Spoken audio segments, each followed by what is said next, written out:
A young Egyptian singing a rebel song. In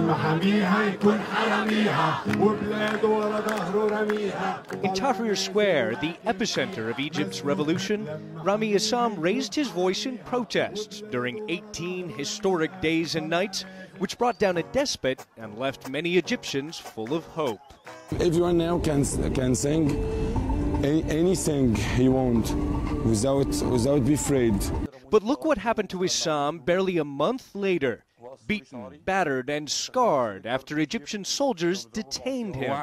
The torture took 4 hours. They removed my clothes. They used sticks, metal rods, wires, ropes, hoses, whips. There was also electrocution. There was an officer who would purposely jump in the air and land on my face with his legs.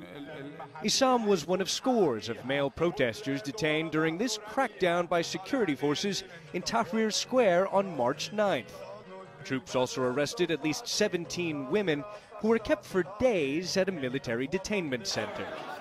Amnesty International says these, quote, women protesters were beaten, given electric shocks, subjected to strip searches while being photographed by male soldiers, then forced to submit to virginity tests. One of these women was this 20-year-old hairdresser named Salwa Husseini. They made us sign statements declaring whether or not we are virgins. She says she submitted to the test under threat of electrocution. During the test, no one was standing except for a woman and a male doctor. 6 soldiers were standing behind us and watching the backside of the bed. I think they were there to be witnesses. A spokesman for the Egyptian military tells CNN some of the 17 women who were detained on March 9th received 1-year suspended jail sentences. But he denied any allegations of torture or virginity tests. He also told us this.